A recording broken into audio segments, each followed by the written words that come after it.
O Outro Lado da Vida, Barão Carro do Prego.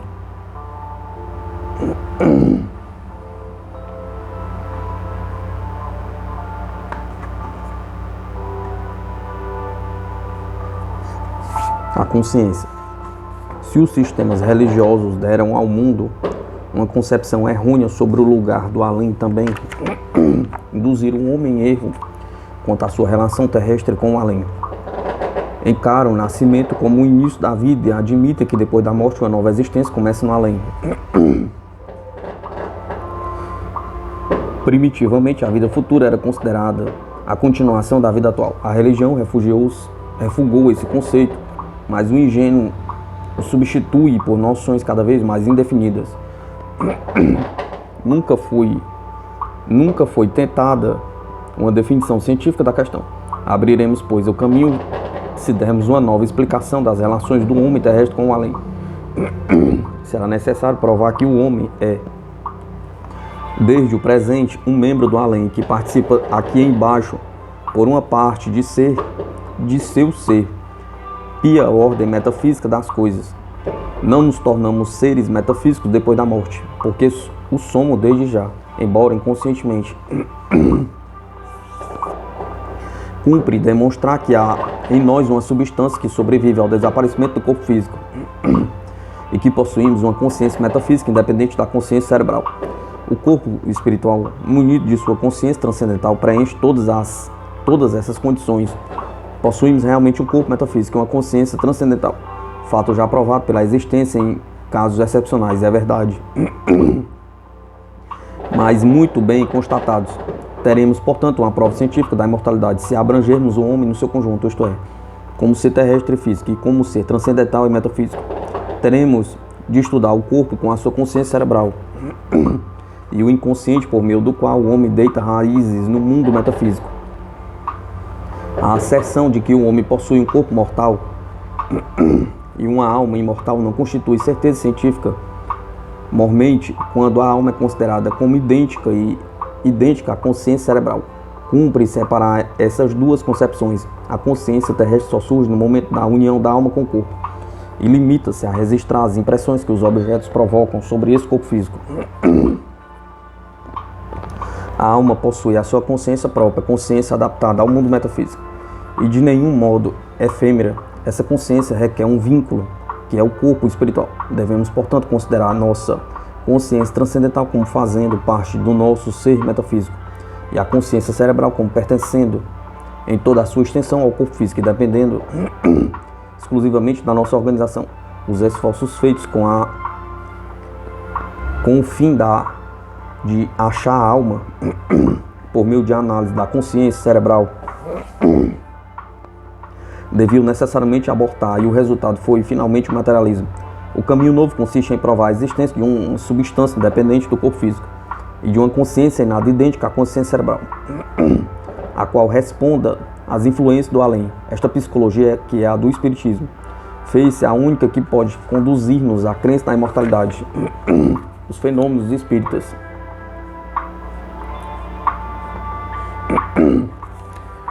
Encontramos uma substância semelhante no estado de êxtase, que com muita frequência é acompanhada da exteriorização total do corpo espiritual. Durante esse estado se dá a supressão completa da consciência cerebral e a aquisição espontânea de uma consciência transcendental, que nos informa sobre o além, isto é, sobre o lado que desconhecemos. Vivemos, portanto, ligados ao além, mas sem consciência disso. Não entraremos lá unicamente depois da morte. O êxtase não nos confere um corpo espiritual e uma consciência transcendental. Apenas os faz sair do estado latente em que se acham. Se, portanto, dispomos de faculdades transcendentais que podemos fazer agir sem o concurso do corpo físico, é claro que também podemos fazê-la funcionar quando não tivermos mais corpo. E abre-se aqui uma porta científica para os fenômenos espíritas. Encarando claramente a relação de lugar e tempo entre o homem e o além, ganhamos um ponto de partida para responder ao como da vida futura. Não deixamos o mundo terrestre no momento da morte. Nele permanecemos, mas transcendentalmente, perdendo o corpo físico, que é a consciência cerebral, mas conservamos o corpo espiritual e a consciência transcendental, que nos unem às coisas da natureza transcendental. Mas como durante a vida corpórea não tivemos consciência do que iríamos ver depois da morte, a impressão é de termos sido transportados para o outro mundo.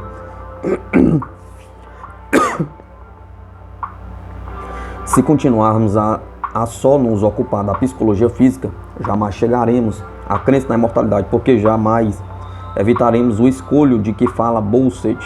A sociedade da alma e do corpo faz que o corpo nos pareça alguma coisa mais do que é, e a alma jamais coisa, e a alma alguma coisa menos.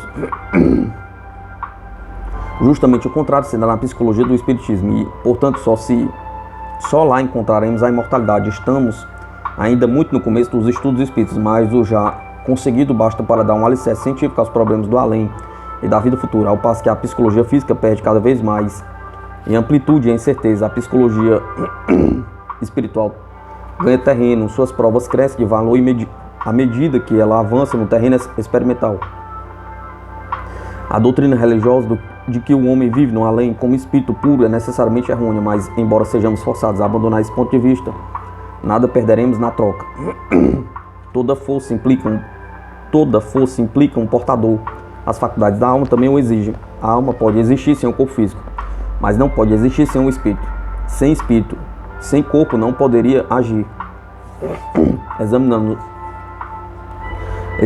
os fenômenos do espiritismo, vemos, com efeito, que nunca são produzidos por uma força imaterial. Pelo contrário, todas as funções da alma se exercitam por intermédio de uma substância transcendental. Reichenbach deu a essa substância o nome de OD e demonstrou que o OD é visível e palpável para os sensitivos. A doutrina do OD constitui, portanto, a física do espiritismo. Quando um sonâmbulo estuda o interior do seu corpo, é uma luz transcendental que o ilumina. Quando um sonâmbulo descreve os sintomas da doença de um homem, só se pode explicar este fenômeno de identidade psíquica como consequência de um intercâmbio espiritual. Quando o magnetizador transmite seus pensamentos para o cérebro do paciente adormecido, o fenômeno só pode dar-se por meio de vibrações espirituais que ecoam no cérebro do paciente. Quando um magnetizador cura a doença do paciente, é que lhe transmite o seu fluido portador da força vital. Quando o hipnotizador enfoca a concentração sobre uma parte especial do corpo e nela consegue fazer brotar um estigma ou uma forma plástica que corresponda à sugestão, ele funciona como portador da força que executa no organismo do paciente a ideia concebida pelo hipnotizador. Isso acontece com as mulheres grávidas influenciadas por objetos que as impressionam vivamente. No sonâmbulo que age telepaticamente não se dá, a bem dizer, um actio indistantes, o que seria um absurdo científico. O fenômeno só pode ser explicado pela ação dos eflúvios do seu corpo espiritual, projetado à distância por um ato de vontade.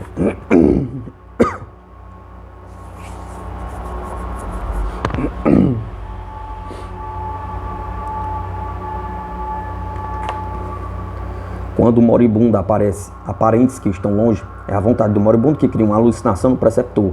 Nesse caso, ele também é o portador do pensamento. Se o moribundo aparece de modo visível, será em consequência da exteriorização do corpo espiritual. Numa palavra, todos os fenômenos da psicologia transcendental decorrem da física transcendental. Verificamos que os fenômenos produzidos pela alma durante sua união com o corpo submetem-se a uma lei extra. E como esses efeitos, essa atividade oculta não passa da imagem do que a alma vai ser no além, é evidente que esse além está submetido à mesma lei de causalidade e pode desde já ser estudado pelo espiritismo. Encontra-se no espiritismo uma definição do espaço, do tempo e da causalidade bem mais exata do que a que nós dá a metafísica religiosa. Sentimos-nos mais próximos do tempo e do espaço. A linha de demarcação que nos separa do além não é mais uma fronteira, reside em nossos sentidos e com ela desaparece o obstáculo que separa nossa forma terrestre de nossa essência metafísica. A consciência cerebral não conhece a essência metafísica das coisas objetivas e nossa consciência pessoal nenhuma noção possui da nossa essência metafísica. Como a linha de demarcação é puramente subjetiva, não há dizer que aqui e o além sejam lugares separados um do outro, porque na realidade se confundem um no outro. A existência transcendental não se segue à vida terrestre, mas coexiste com ela. Kant definiu o espírito como um ser que pode existir num espaço cheio de substância material. E nós vemos essa definição constatada pelas experiências espíritas. O fantasma atravessa as paredes e desaparece através do assoalho. Mas temos, ao aplicar Mas temos de aplicar essa definição a todo o mundo dos espíritos, ao mundo transcendental, em toda a sua extensão, porque esse mundo se acha incorporado ao mundo físico e visível. Embora só tenhamos consciência deste, não seríamos, aliás, capazes de sentir os fenômenos da psicologia transcendental, se já não fôssemos, na vida terrestre, seres metafísicos. Esses fatos, portanto, nos servem de provas para constatar que a existência transcendental e a existência terrestre são simultâneas. O Espiritismo pode definir o além. Os sistemas religiosos não podem. A pergunta: onde fica situado o além? O Espiritismo responde com essas palavras: o além não é mais do que este mundo sob outro aspecto. A vida futura já começou aqui. Para pintar o modo de existência dessa vida futura, o ocultismo recorre aos fenômenos sonambúlicos e ao êxtase. E na física transcendental recorre à doutrina do OD. Quanto mais progredirmos no estudo das ciências ocultas, mais nossas definições do além se tornarão claras. Voltaire ainda não tinha o direito de dizer que a metafísica era um romance da alma. Hoje, porém, estamos defronte de uma metafísica experimental. Vimos que o além é o mundo terrestre invisível ao organismo do homem. Mas para os organismos opostos ao nosso mundo físico seria o além. Se tomarmos isto em conta, somos forçados a concluir que a nossa física seria para eles uma física transcendental. Como a sua física é transcendental para nós, as leis da ciência natural são operantes tanto no além como aqui. A lei de causalidade rege o mundo transcendente, como rege o mundo físico. Toda metafísica é, portanto, uma metafísica em algum lugar, não o apanágio exclusivo da religião. O além não é o país dos milagres, apenas um lugar de ciências naturais desconhecidas. Não é preciso dizer que um se adaptado a um meio ambiente, a um meio diferente do nosso, aprenderá a conhecer outras leis, outras forças da natureza além das nossas, e que se beneficiará com elas, de maneira que as leis causais dos dois mundos não são idênticas, mas se completam. Se há professores entre esses seres e um dos nossos fenômenos físicos se apresentasse subitamente aos seus olhos, eles o negariam como absurdo e impossível, pois tais fenômenos estariam em contradição com as leis que conhecem. Da mesma forma, porque os nossos professores encaram como impossível os fenômenos da física transcendental, decorre ainda do argumento de um ser do além em nosso meio não se sentiria absolutamente à vontade. Não poderá agir diretamente sobre as coisas que o cercam, o que fará com que o seu campo de ação não tenha amplitude. Consideremos os fenômenos espíritas limitados em sua expressão, mas não há motivo para julgarmos as comunicações pelas suas comunicações. Esses fenômenos não nos informam totalmente sobre a natureza do além, nem sobre a natureza dos seus habitantes. Devemos, portanto, concluir em relação aos espiritistas que nos é impossível observar fenômenos espíritas puros. Serão sempre fenômenos condicionais, participantes da natureza de dois mundos diversos, e que repousam em mútua transigência das leis de causalidade que os regem. Os fenômenos espíritas estão submetidos a leis absolutas mais diferentes das que regem a Terra, e às vezes é necessário, para que as primeiras possam desenvolver-se, que as últimas sejam suprimidas ou anuladas. Se os fenômenos espíritas nem sempre correspondem às nossas leis terrestres, respondem à causalidade do além. Na própria física terrestre temos casos em que uma lei anula outra, quando, por exemplo, a gravidade é suprimida pela atração magnética, ou quando o efeito de uma composição química é anulado por uma corrente elétrica. O além é, portanto, uma parte do mundo terrestre que não impressiona a nossa organização física. Não existe uma metafísica que produza milagres, mas existe uma metafísica baseada em outra forma de causalidade. Toda metafísica não parte de ciência desconhecida. Isso porque todos os investigadores sérios das ciências naturais deviam preliminarmente estudar o espiritismo. Constitui grave erro dos fisiologistas mostrarem-se inimigos declarados desta ciência. Deste modo, ficam na ignorância de uma disciplina complementar da ciência física. É verdade que o espiritismo lida com forças ignoradas da física atual, mas a sua causalidade tem o mesmo valor que as experiências físicas dos laboratórios. As forças espíritas, além de se prestarem à investigação, podem adquirir valor prático. Um fisiologista acharia nas casas mal assombradas verdadeiras minas de ciência natural desconhecida. descobrirá novos problemas, coisas de especial interesse para o investigador honesto. Durante as sessões espíritas de Milão, de que em outro lugar já falei, a média Eusapia Paladino foi posta numa balança ligada a um aparelho registrador e constatando que o seu peso diminuiu às vezes de 10 quilos e aumentava depois de cerca de 2 quilos. Também observamos em sessões espíritas a levitação do médium e a de numerosos objetos das salas. Crook chegou a fazer experiências de grande exatidão, com todas aquelas cautelas científicas necessárias, e pôde medir a força psíquica transferida para objetos inertes. O que levianamente motejam essas experiências nada mais faz do que revelar a ignorância e o investigador que tais fenômenos rejeita por não corresponderem às leis que ele estudou e às quais está habituado, age de modo muito pouco científico.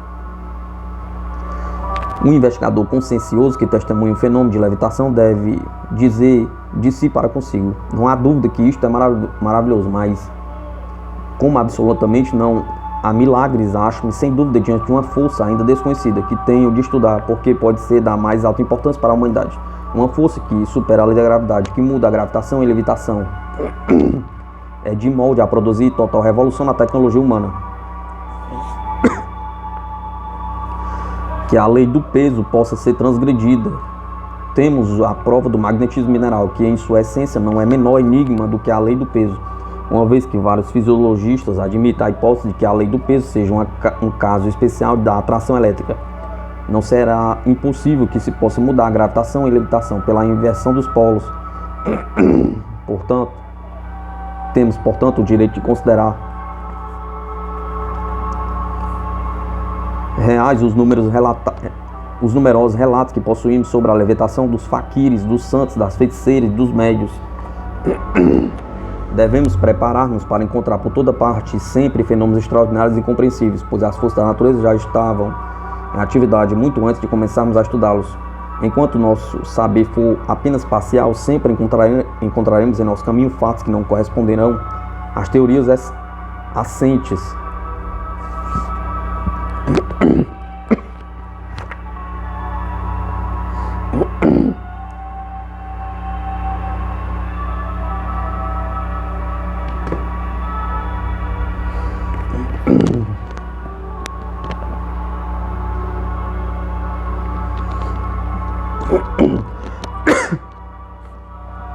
Pois é um fato desses que encontramos na levitação. Seu estudo é, pois, da maior importância. Não seria impossível encontrar nele a solução completa do problema aerostático. Esse seria o raciocínio do naturalista sério e consciencioso. Os seus argumentos têm o mesmo valor para todos os fenômenos ocultos, os quais são da maior importância para a ciência natural, porque são produzidos por forças desconhecidas que podem reformar inteiramente as condições sociais. Mas o naturalismo superficial despreza os fenômenos ocultos.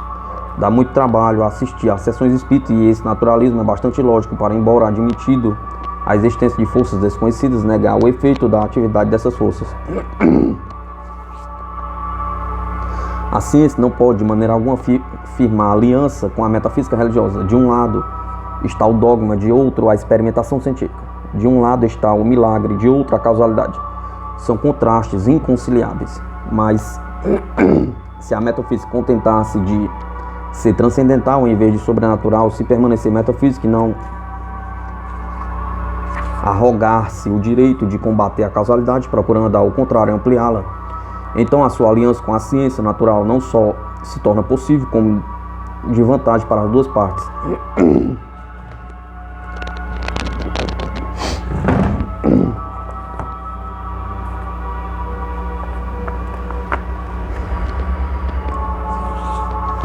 Quando estiverem de acordo sobre as questões fundamentais, a ciência natural não terá necessidade de fazer nenhuma concessão que fuja dos seus princípios.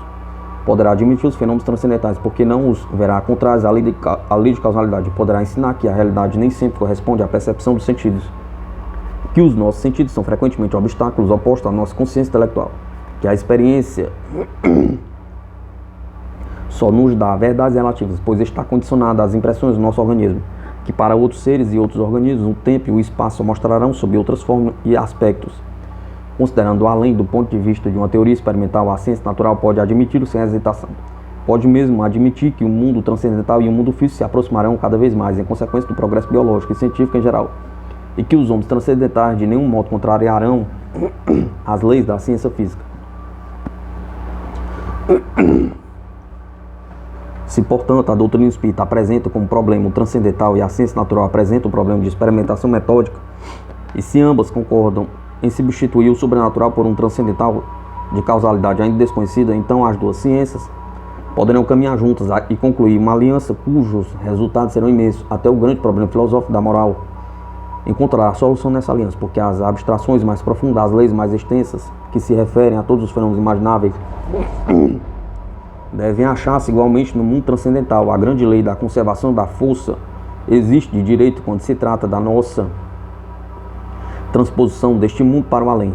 E nossa vida no além dependerá do emprego que tenhamos feito da nossa vida terrestre. Os leitores acharão talvez que minha definição do além é um pouco magra, mas embora eu possa admitir que o reino da doutrina espírita é incomensurável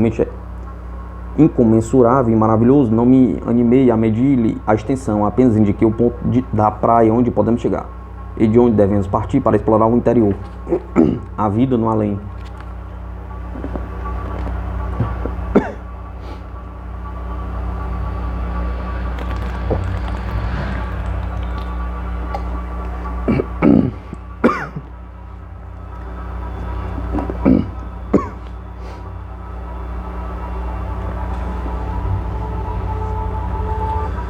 A resposta à pergunta qual é o gênero de vida que nos espera no além foi sempre ignorábimos.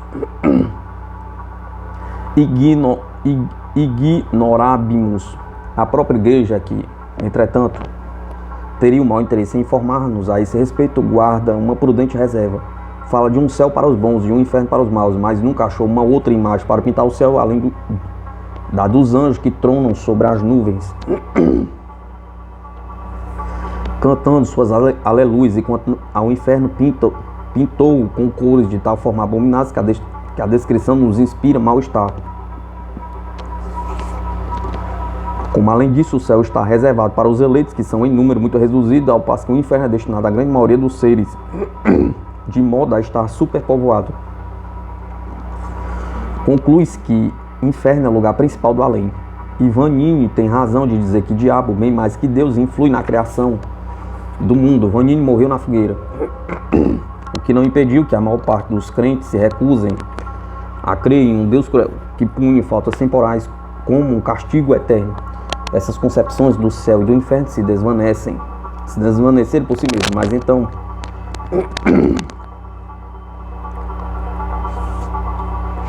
nos acharemos diante de um além vazio, ou pelo menos indefinido, a não ser que outras nações venham substituir as que se apagaram. A filosofia mesmo que admite a imortalidade nunca procurou preencher esse vácuo. E o silêncio que observa quanto a qualquer descrição do que poderia ser a vida futura prova que não achou base sobre que pudesse estabelecer a definição do além. A filosofia se vedou a caminho a si mesma, aceitando de Descartes uma errônea definição da alma. No caso de considerarmos a alma como um espírito puro, não podemos imaginar sua aliança temporária com o corpo, e muito menos compreender qual a sua sorte depois de separado do corpo. A filosofia por muito tempo desprezou o único domínio onde podíamos encontrar a verdadeira definição da alma e de seu modo de existência após deixar o corpo. Esse domínio único que nos salva do ignorabimus é o espiritismo. Se o estudarmos, teremos o direito de esperar a solução do problema. O espiritismo nos mostra que a alma não é somente uma consciência, mas um ser ativo, que a morte não é exclusivamente uma transformação, já que guardamos depois da morte a coisa que já possuímos na vida. Isto é, que possuímos uma alma dotada de forças próprias e não aderentes ao corpo físico. As faculdades da alma, como a clarividência e a telepatia, são, durante a vida terrena, dons latentes que a consciência cerebral não percebe, mas que se revelam nos êxtases e estados análogos, e são tanto mais intensos quanto o corpo físico. Se mostra mais anestesiado. Eis porque podemos supor que, por ocasião da morte, quando a alma está inteiramente separada do corpo, ela poderá livremente dispor de suas faculdades ocultas. E isso nos permite não só definir o modo de existência da alma, libertada de seus entraves, mas ainda conceber que sua vida em tais condições se torne tão rica e elevada que a vida terrestre lhe parecerá um simples sonho.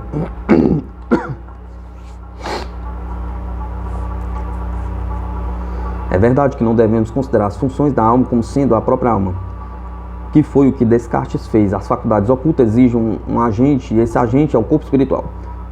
Por toda parte em que encontramos na Terra um fenômeno oculto, trata-se do corpo espiritual, exteriorizado ou então dos seus eflúvios. Quando a filosofia enriquece da escola do Espiritismo, não manterá mais o silêncio sobre a vida no além. E quanto mais estudar o corpo espiritual e suas faculdades, melhor poderá representar o como da vida futura. Da mesma forma que o Espiritismo demonstra cientificamente a possibilidade do desdobramento, também dá uma definição científica da vida futura. Ao passo que a Igreja concede aos crentes liberdade de imaginar o céu cristão segundo o gosto pessoal de cada um. O Espiritismo, pelo contrário, dá a esse problema uma base física.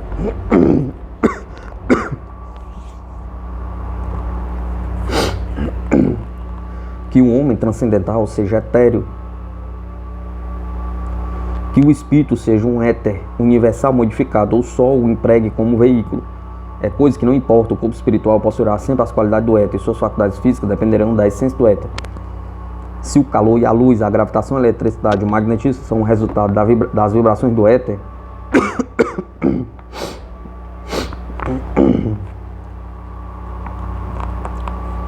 o corpo espiritual deve participar de todos esses fenômenos. E se é uma qualidade do éter, pode atravessar a matéria e propagar suas vibrações com velocidade prodigiosa. Então é preciso que essas qualidades também sejam inerentes ao corpo espiritual. Este deve poder atravessar as paredes, deve poder desaparecer pelo assoalho. E as distâncias terrestres não representam nenhum obstáculo à sua aparição. A vida intelectual do corpo espiritual depende igualmente de sua natureza etérea. O homem só percebe as vibrações do éter por intermédio dos sentidos. Ao passo que o corpo espiritual percebe uma impressão direta da essência das coisas e sua vez as impressiona. O fisiologista poderia, de certa maneira, a priori, estipular as faculdades do corpo espiritual. E as experiências feitas com fantasmas de vivos e desencarnados deverão corresponder a essas conclusões teóricas. Vemos os fantasmas dos vivos manifestarem essencialmente por meio do éter. Os fenômenos do espiritismo que são semelhantes hão de provir de um ser de natureza etérea. E como esse fantasma já faz parte do homem terrestre, é preciso que suas faculdades ocultas provenham da mesma fonte. Não é um fato significativo que os inúmeros relatos que temos sobre os sonâmbulos, as feiticeiras, os possessos e os santos apresentam o mesmo fenômeno observado no espiritismo. O barão de Relenbach escreveu a respeito um estudo importante que bem merecia uma edição em separata.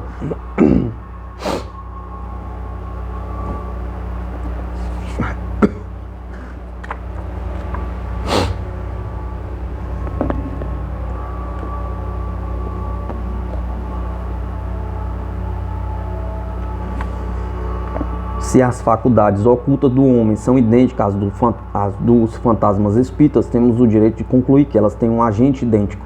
A ciência demonstraria, portanto, que o nosso invólucro de carne também contém um corpo espiritual. Esse invólucro nos permite agir mecanicamente, já o nosso corpo astral, por exceção, nos permite agir magicamente. Os fantasmas, pelo contrário, possuindo apenas o corpo astral, só pode agir magicamente, exceto nas materializações. Muitas coisas que para nós são impossíveis não são para eles. Em compensação, o que podemos fazer fisicamente não é possível para eles.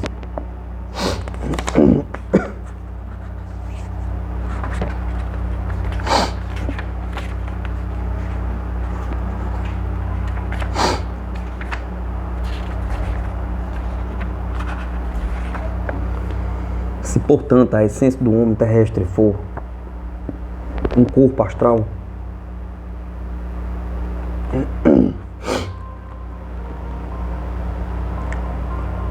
dotado de consciência transcendental, temos o direito de concluir que quando o corpo astral se exteriorizar pela morte, deve conservar as mesmas faculdades que possuía em estado latente durante a vida corpórea, faculdades que só se revelam nos casos excepcionais do êxtase.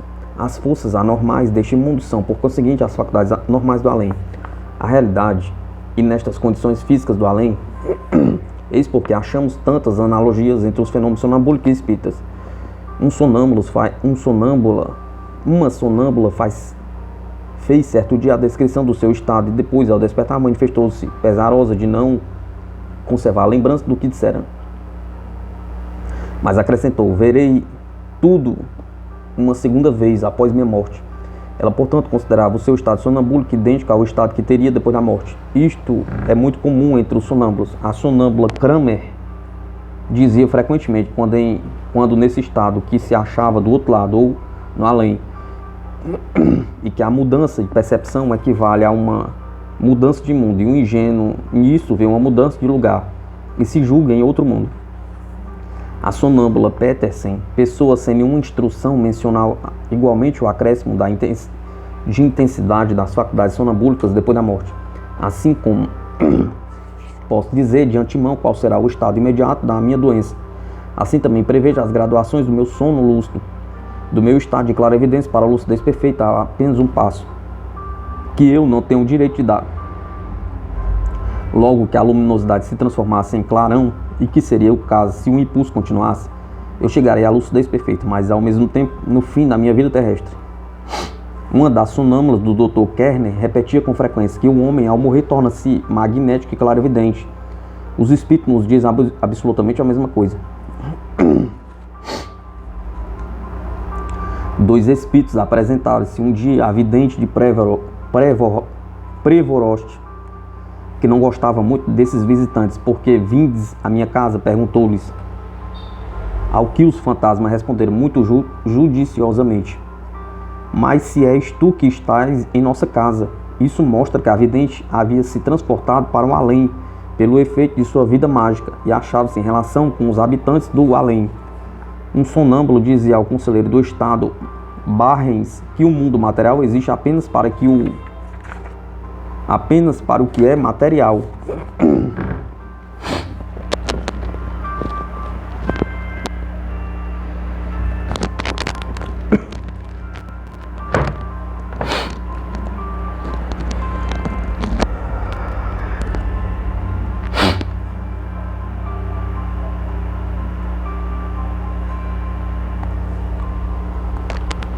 Que o ser espiritualizado vê a essência das coisas, isto é, um mundo organizado, luminoso no invólucro material, que numa completa espiritualização a matéria não é mais nem pesada nem opaca,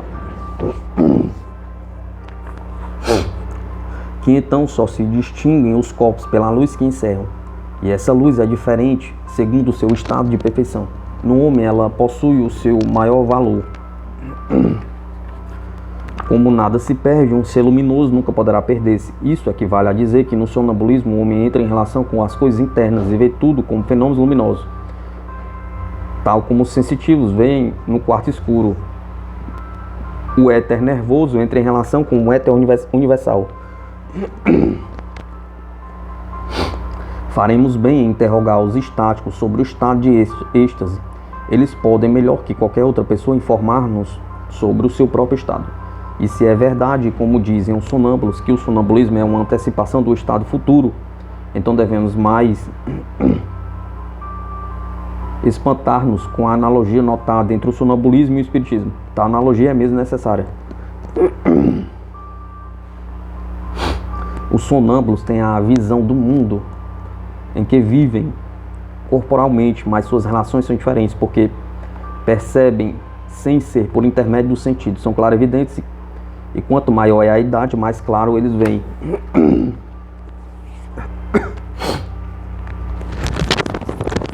Foi o que Reichenbach constatou com os sensitivos. Assim também nós vemos no espiritismo que os fantasmas são clarividentes. Quando, durante as sessões, num quarto escuro, objetos flutuam no ar, esses objetos evitam todos os obstáculos, como os morcegos de Spallanzani, e não vão de encontro aos assistentes. Comunicações escritas produzem-se em ardósias cuidadosamente embrulhadas, e a escrita é por tal forma nítida que devemos admitir que alguém via claro ao traçar essas linhas. Crux perguntou certa vez à inteligência que se manifestava se podia ver o conteúdo do quarto onde ele se achava. A prancheta respondeu afirmativamente. Podes ver e ler o conteúdo deste jornal? Perguntou de novo Crux, colocando a mão sobre o Times, mas sem lançar nele os olhos. A resposta foi ainda afirmativa, ao que Crux, cobrindo com o dedo uma palavra, ao mesmo tempo que virava as costas ao jornal, acrescentou: se podes dizer qual a palavra que meu dedo cobre, acreditarei em ti. A prancheta traçou lentamente, com alguma dificuldade, mas já muito distantemente, a palavra however.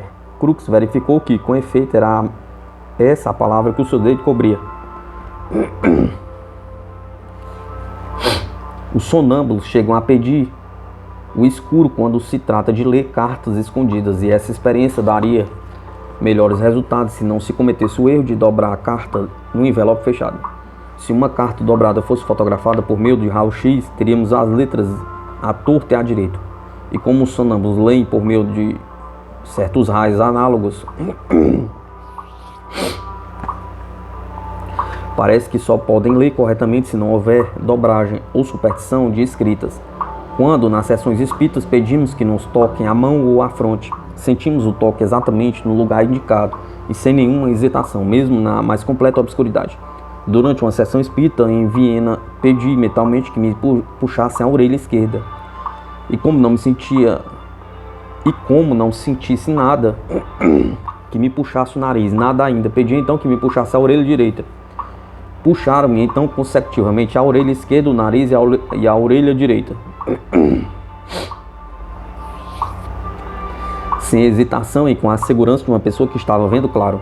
Esse caso ainda prova que os espíritos, como os sonâmbulos, são clarividentes e capazes da transmissão do pensamento. O pequeno sonâmbulo Richard contou um dia o sonho em que o seu irmãozinho estava imerso naquele momento.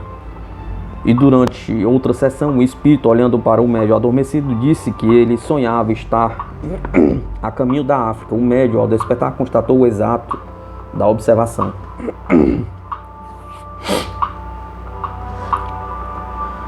Possui, portanto, os sonâmbulos, como os fantasmas, um sexto sentido, e como se dá com os sensitivos, é essa a faculdade que decide dar simpatia e antipatia. Todos mostram antipatia por certos metais. Os sonâmbulos não gostam que outras pessoas os toquem e só o seu magnetizador lhe é simpático. O mesmo se dá com os fantasmas. A primeira palavra que Cristo dirigiu a Maria Madalena ao aparecer depois da ressurreição foi: não me toque. O intercâmbio que se opera quando o magnetizador hipnotiza o sonâmbulo estabelece entre eles uma relação graças ao qual todas as impressões do agente são sentidas pelo paciente.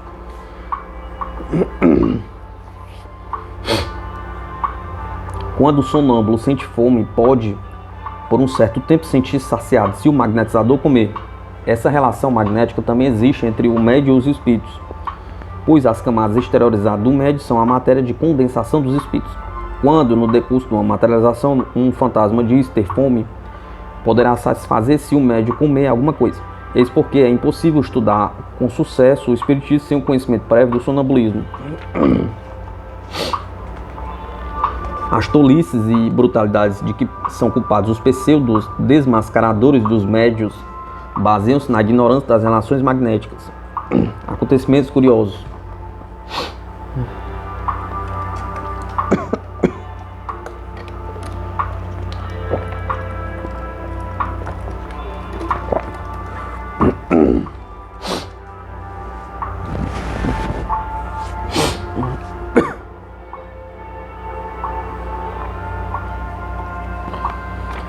Vemos casos bastante numerosos em que os fantasmas escrevem em língua desconhecida do médium e fazem comunicações de que o médium não pode ter conhecimento. E nesses casos o fenômeno é verdadeiramente espírita.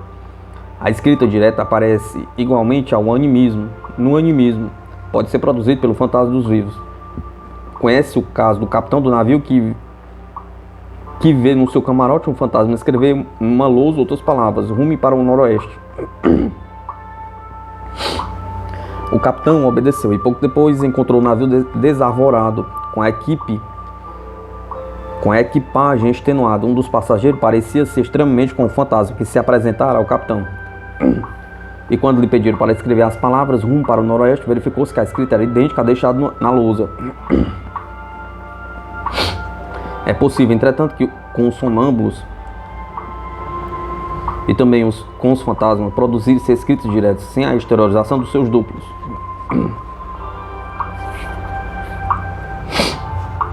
A materialização das mãos ou do fantasma inteiro pode ser produzida pelo animismo tão perfeitamente quanto é pelo espiritismo. O aparecimento e desaparecimento duplo mostra ainda a absoluta analogia com a dos fantasmas espíritas. Falei disso em outro lugar e também encontro grande número de casos deste gênero na coletânea Os Fantasmas dos Vivos. Esse duplo não é mais do que o facsímile etéreo do homem vivo e é o que sobrevive à morte.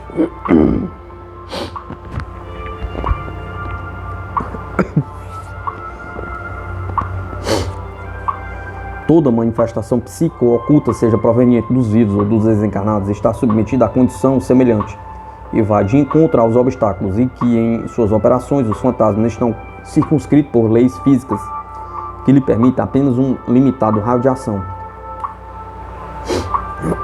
Nenhum dos dois está organizado de maneira a mover-se no mundo material. Tomemos como exemplo as comunicações por meio de pancadas, tão metidas a riso como sendo fenômenos absurdos. Escusa dizer que uma alocação eloquente seria melhor.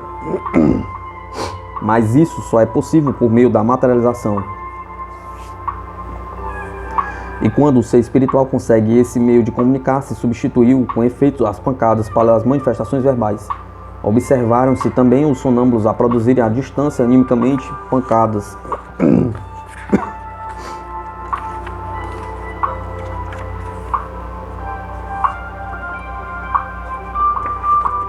A mulher do professor Morgan tinha uma criada sonâmbula, a qual ordenou que se transportasse para uma casa distante. A criada declarou-lhe que se achava lá e havia dado uma violenta batida na porta para anúncio de sua presença. Tomadas informações a respeito do fato, constatou-se perfeitamente certo.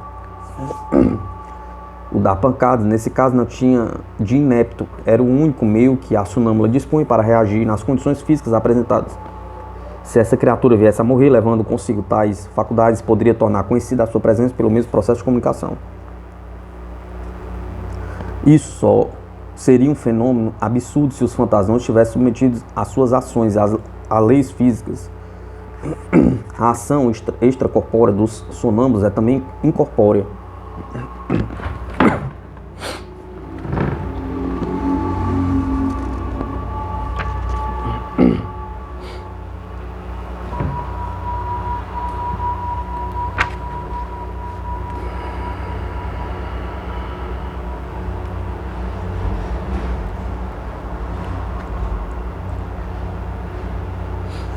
Por conseguinte, não pode definir dados mortos.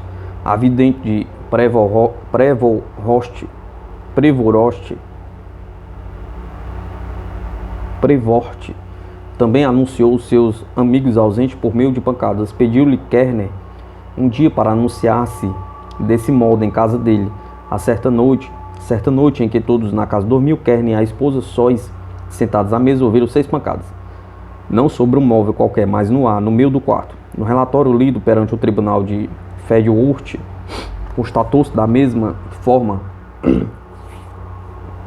que as pancadas em questão eram um efeito físico, oriundo da ação telepática de um ente vivo. A ação à distância, junto à clarividência, também se encontra entre os sonâmbulos e os fantasmas espíritas. Certa vez um negro magnetizou uma menina a quem pediu para ir ver o que fazia em casa dele. A menina respondeu-lhe que via na sozinha 2 pessoas ocupadas no preparo da comida. Perguntou-lhe o negro se podia anunciar sua presença a essas pessoas, ao que ela respondeu afirmativamente e garantiu ter tocado numa das pessoas. Mandado imediatamente uma delegação a tal caso para verificar o fato. Uma das pessoas que estava na cozinha confessou que um fantasma acabava de tocá-la A sonâmbula Sussete garantiu poder transportar o seu espírito para o lugar que lhe aprovesse, anunciando a sua visita ao Dr. Stuffley. Apareceu no quarto vestida de Peignor e lá apagou uma vela. É o que também fazem os fantasmas, pois que a luz é um obstáculo às manifestações ocultas. Tomadas as necessárias informações em casa dos pais de Suzette, declararam antes que o corpo da moça permanecera durante todo aquele tempo estirpado na cama, feito um cadáver.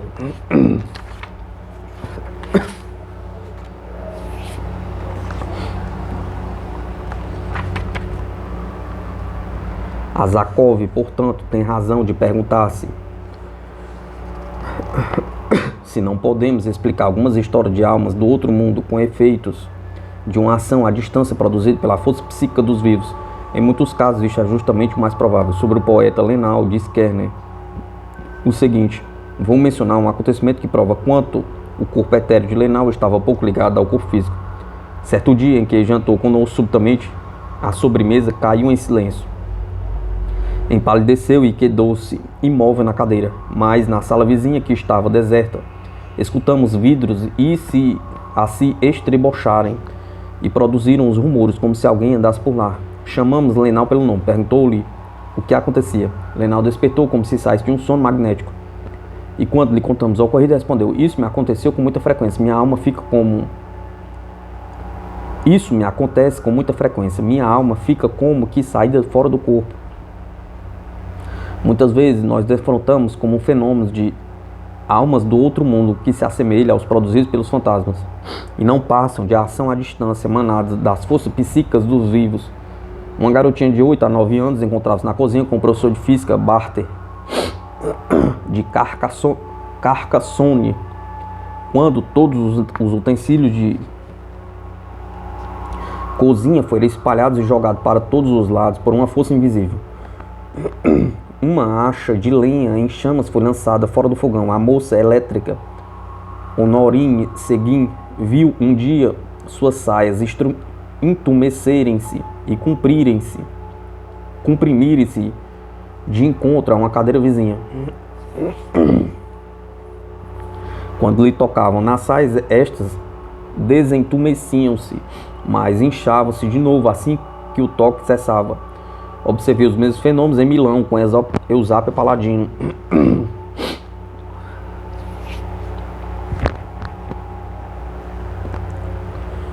Outro caso que prova ainda mais claramente a causa psíquica radicada no animismo é a do sonâmbulo que anunciou de antemão os fenômenos que tinha intenção de produzir. Aproximando-se o fim do seu período sonambúlico, declarou que o seu espírito não mais poderia, doravante, afastar-se do corpo e nada mais teria a fazer com as coisas transcendentais, só poderia brincar de alma do outro mundo. E falou-ia à noite para convencer sua mãe de que os espíritos realmente existem. Depois planejou pregar uma peça numa de suas amigas. A mãe ouviu pancadinhas e a amiga despertou à noite.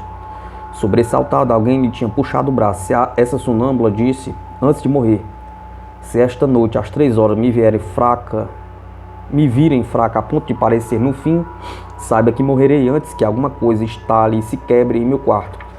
E assim mesmo, só deixarei o corpo algumas horas depois disso. Às 3 horas da madrugada, um vidro de remédio partiu-se em pedaços ruidosamente, mas a sonâmbula só morreu às 4. Outra sonâmbula, cuja mãe quis durante a noite a cozinha preparar-lhe o chá, disse que desejava acompanhá-la. A mãe sabia o que isso significava e pediu-lhe que nada fizesse a fim de não assustá-la. Quando a mãe chegou à escada, sopraram-lhe a vela, embora não houvesse nenhuma corrente de ar na passagem. Ao voltar para o quarto, foi incomodado por vários outros fenômenos psíquicos, como um roçado de papel que parecia acompanhá-la. E quando abriu a porta, pareceu-lhe que alguém lhe passava à frente. De novo, junto da filha, esta perguntou-lhe se a havia notado durante a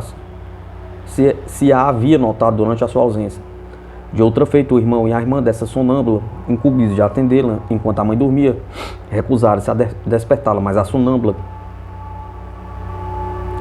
que só queria ser tratada por sua mãe, forçou-a a levantar-se, perseguindo-a com os seus fenômenos. Um pão que se achava na lareira saltou no ar, e um vidro de remédio dançou na mesa, com mais coisas que lá se achavam, e finalmente a irmã foi levantada no ar com a cadeira em que se sentava. Este último fenômeno aconteceu-me em Viena durante uma sessão espírita.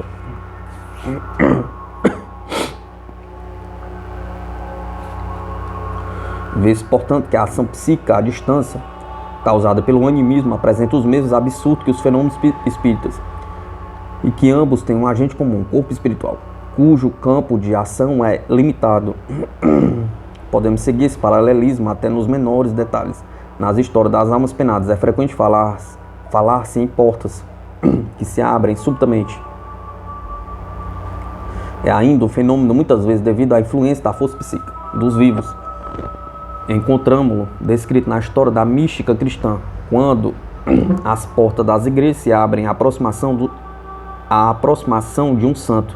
Ao imperador Maximiliano contou o abade Trinten que um dos seus companheiros, que era sonâmbulo, levantava-se à noite e por onde passava as portas se abriam por si mesmas diante dele. Já Coliote conheceu um faquir que abria ou fechava portas no seu talante.